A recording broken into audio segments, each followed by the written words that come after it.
Today, I'm pleased to have an interview with Zandra Cunningham of Zandra Beauty, and she is a marvel. Right now, she does handmade scrubs, beauty lotion, soaps, and more. She's in Buffalo, New York, and when she first started this business, it was because her father wouldn't let her have lip balm. Father wouldn't let you buy the lip balm. And what did he think when you actually came up with something? I think he got tired of me asking him to buy me more lip balm. I think one day he just fed up with me asking, so he told me no. When he told me no, but then he said you should just make your own. I said it's a joke, but that got me thinking, like, how do you make lip balm goes into it, and I just like a pair in stores. So that's really like where I got the idea to start, but now he's asking me for lip balm. So when you started your business, really, you were in elementary school. What did your parents have to say about that? Really open to the idea, more so because it was more like figure out what you want to do now and just run with it. Whatever crazy idea we had, we were in classes for the next day, so or the next week or whatever. So they're really open to what we wanted to do, whatever our passion or whatever our dream was. For them to know that I was serious enough before they started to invest like their money and their time into the business as well, I had to show them how serious I was. So it was a lot of me just going and doing things on my own, researching on my own. And once they saw this and saw that I was dedicated and determined how to make lip balm and be involved inside the skincare business and actually take it to the next level, in that position, I would turn it into a business. What did your friends and teachers say in school? I mean, look how young you were. What did your friends say? I didn't really tell anybody, more not just because I was like ashamed or anything. It just wasn't like something like I talked about at school. My friends just started to see me like on TV and then like in newspapers and stuff. Then it worked out that I was actually the girl. But they thought it was cool. But at the beginning, it was a lot of just basically bringing them into my world because I would tell them, oh, I can't hang out today, or I can't do this, or I can't come to your birthday, or I can't do this. And they would ask me why, and I would say, I'm doing this, I have to do this show, or I have to do this vending event. You could tell that they weren't sure if I was telling the truth or not, or if I'm just trying to blow them off or something. That's when I decided to bring them into my world. So a lot of like events I was doing, they would come with me and see basically what I did. Come to the studio, they make some of the products. They love to have free samples and stuff. So. You actually were working at farmers markets in the beginning. How did you like doing the farmers markets? And what did the people say to you when they found out that here you are, such a young woman, and you made the products, and it was your company? I don't like that. I have to appreciate it, be more confident in what I do. And just me confident as a person because I was more like a shy type of kid, but it forced me to speak out in the crowd and raise my voice when I'm talking and just give me that confident booster, and then also being confident about your business because your business, but you are the brand yourself as well. Right. And the reason why I hated vending events is because I would have to repeat the same thing over and over again every time a person came over. And since I was so young, everybody would come over, so I would be saying the same thing over 100 times, and it was just really annoying. Answering the questions, it's kind of like overwhelming. But I have to appreciate that they gave me that confidence booster. Like I tend to just let people know who I am and that I'm here and this is what I do. And it also gave me like the sense that a lot of people, like when you're at vending events, they want to know, they want to make sure that you know everything about your product and everything, and make sure that you're selling me, because it's all about the connection there. So if they believe in you, then they believe in the product. At first, a lot of people were stunned that I was so young. Right. I'm so proud of you, that type of thing. And then there were some people that were skeptical. They were like 3 minutes into the conversation, they realized I was the only person answering the questions, and my mom wasn't. Especially as a kid, they want to test you to make sure this is like actually you and it's not your parent that are just trying to basically rob them of their money just because they have a kid. So what would you say to young girls that came up? Did they ever ask you questions? Well, it'd be kind of cool because at first I feel like they would be kind of shy at first because they don't know if I'm really just there just to hang out there, or if this is really my business. And if they do know if this is my business, some girls are kind of like shy. I don't know why. Maybe I do seem intimidating from like the outside looking in. It's really cool once they just pick up the product and we start talking about it. Then it sounds really, really cool. They get into it, and then hopefully they'll buy stuff. So did any of them give you suggestions? Yeah, they were too shy to give me suggestions. But I have gotten suggestions before, but me taking the suggestions and things like that wasn't my old business as was Innocence, because my product line was so huge since I was so much younger then. So whatever like I thought of, like, oh, I want to make cupcake soap or candy soap or a chocolate whatever or apple pie loaf, I would make like a batch of like just 12 soap bars or this batch of 12 butters, and then I would sell all of it, and then I would create something new next month. The next would be like a pie soap or something like that. And then the problem was that the demand for it would come. The person who bought the apple pie soap would come back 2 months later and say, "Oh, I really love this soap. I want to buy it again." And I'm just like, I don't want to remake that again.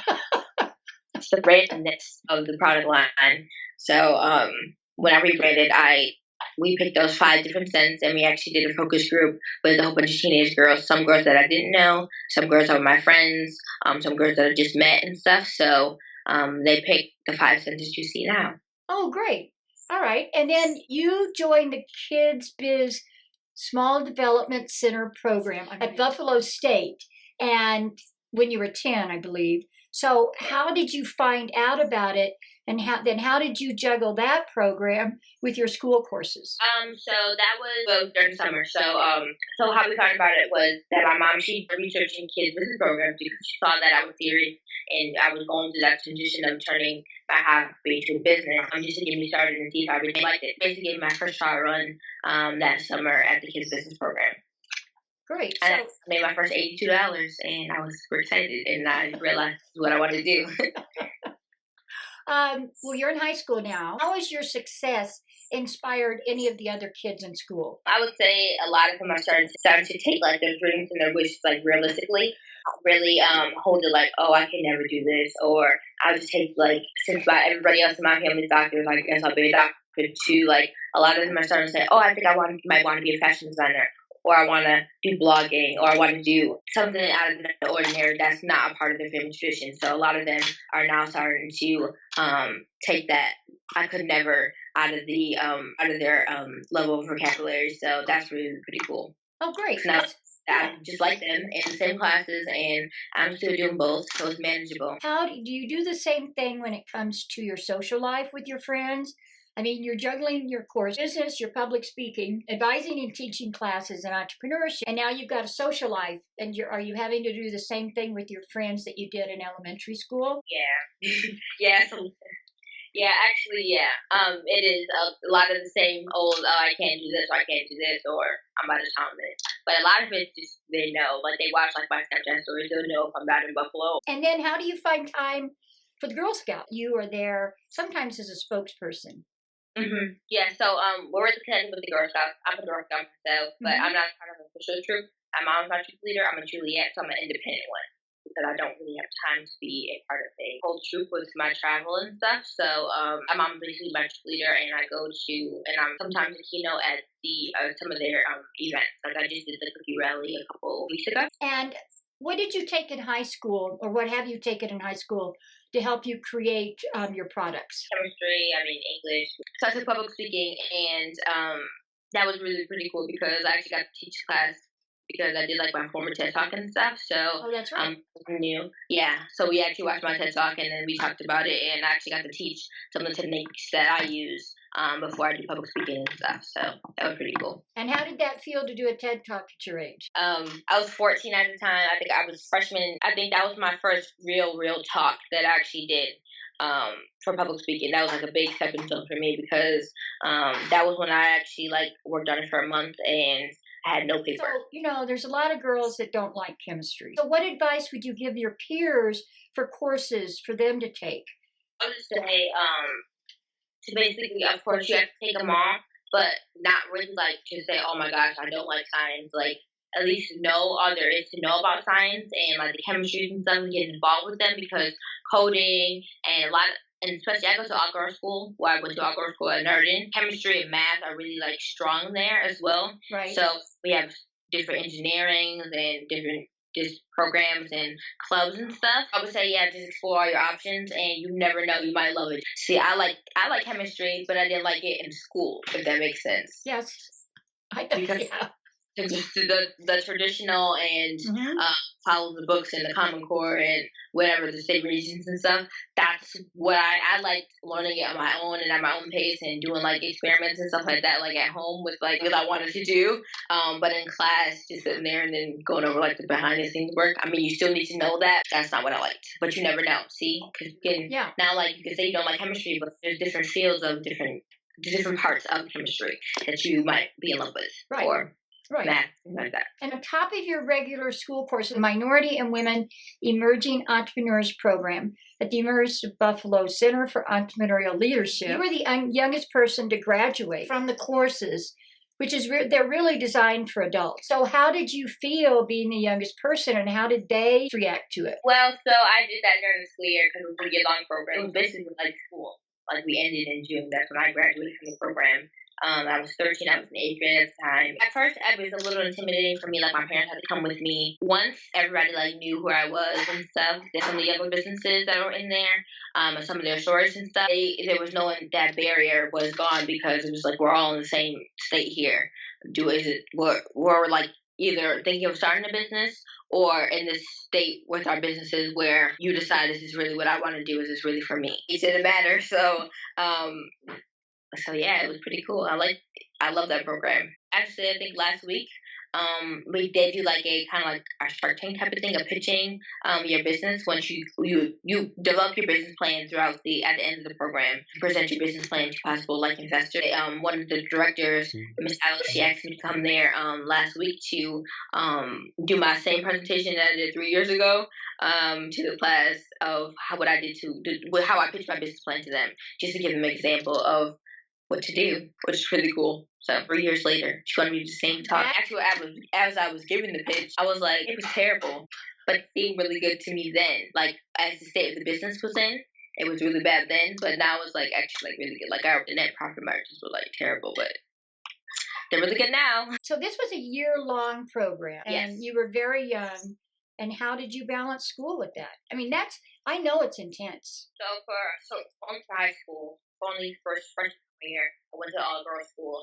But I was in middle school, so I was in 8th grade at the time, and I went to a co-ed school, and the school really felt like a longer day, and it was more so we barely got homework, but it was like whatever homework that you didn't finish in class, whatever work you didn't finish in class, you could take home. So, and I finished all my homework in class, so I didn't have to do it at home. So homework wasn't a big thing that I had to worry about when I got home.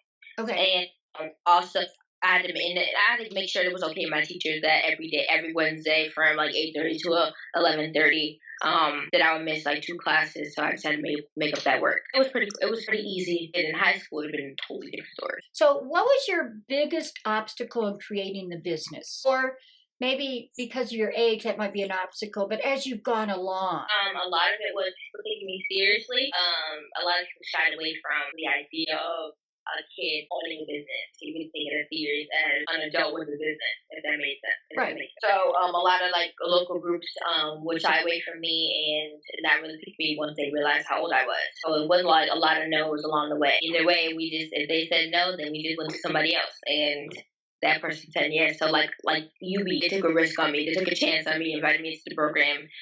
So a lot of people shied away from me. I think that was the biggest obstacle, but also time management and balancing.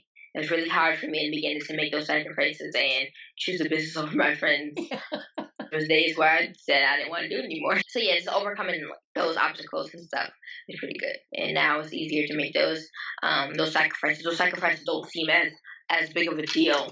Right. As it's. What failures have you faced? Tons of failures. I would say the business failures, like actually developing and making the products in different formulas. Okay. Tons of batches, tons of soap that looked like not really good, but it lathered and it was bubbly and it smelled really good, but it didn't look like you would want to buy it. And then failures with me getting into like the speaking type of world. It had to grow on me. So you just told yourself just to get over it. Remember why I started? Because I wanted a product line that looked really good, was also really good for your skin, and a product dedicated to girls like me who had sensitive skin but wanted something that looked as good as any other product that were on the shelves as well. You're selling at Pottery Barn? Yeah, actually this weekend, Saturday. I thought that was really cool. Yeah, it is really cool. I'm excited. Then the company started to grow, and you were receiving so much recognition in the media.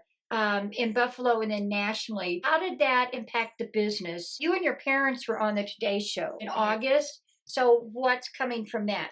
We got some traffic to the website, and when I did vending events, I hated doing vending events because I would have to tell those hundreds and hundreds of people the same thing over and over again. Yes. But now when I go to the event, recognize me and they already know the story. And when another person who doesn't know the story, they come and tell the story, so I don't have to. So now I actually do like vending events because I don't have to talk anymore. So that's what came from me and the media and them seeing me on TV and hearing my story. And people recognizing me and stuff like that. And also, I think that the biggest part that I really felt that took away from me being in the media and people hearing my story, that a lot of other young girls and just kids in general, now they know and they have an example to say like, hey, whatever my idea is, well, whatever I want to do, I can start it now. I don't have to wait till I'm an adult to start acting or living your dreams or whatever it is you want to do. Well, Zandra, thank you so much for this today. I really enjoyed it. Thank you.